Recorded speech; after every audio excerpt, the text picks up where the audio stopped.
तो साप पकडतो, पण खरं तर हातात साप नसतो, तर जीव असतो. कधी विचार केलात का, जिथे सगळे दूर पळतात तिथे कोणीतरी धाव घेतो.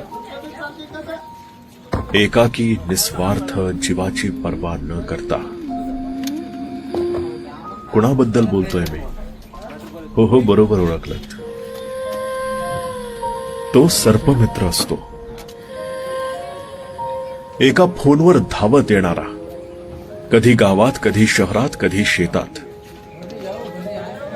लोकांच्या भीतीचा सामना तो करतो, पण त्याच्या स्वतःच्या भीतीसाठी कोणताच सरकारचा हेल्पलाईन नंबर नसतो.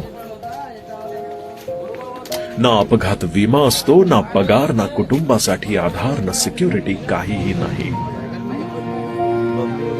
फक्त ध्येय जीव वाचवायचा, माणसाचाही आणि सापाचाही. कोणीतरी आई वडिलांचा मुलगा असतो, कोणी मुलाचा बाबा, कोणी बहिणीचा आधार. पण त्याला साप चावला तर? हा प्रश्न आपल्याला कधीच पडत नाही ना. आणि पडला तरी काय फरक पडतो? साप आपल्याला थोडी चावतोय. तोच का गेला होता तिथे मरायला? साप पकडतो म्हणे, चावला आणि मेला असं म्हणून आपण आपापल्या कामाला मोकळे होतो. हो ना? असंच वागलं पाहिजे ना यांच्यासोबत. सर्पमित्र मोठ्या घरातून नाहीयेत. त्यांचं काम नोकरी नाहीये, एक प्रकारची सेवा आहे. आणि हे करताना अनेकांना आपला जीव गमवावा लागतो, एव्हाना गमावला देखील आहे.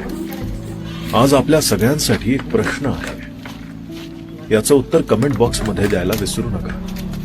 तुमच्या आत माणूस जिवंत असेल तर नक्कीच कराल कमेंट या सर्पमित्रांसाठी. आणि तो प्रश्न असा आहे, साप दिसल्यावर त्याची आठवण येते, आपला जीव वाचतो, पण त्याच्या जीवाचं काय? त्याच्या जीवाला किंमत असते का हो? या प्रश्नाचं उत्तर मला हवंय. तेवढीच थोडीशी उभारी मिळेल. कोणीतरी आपली जबाबदारी घेणारही आहे असं त्याला वाटेल. वाटू द्यायचं त्याला.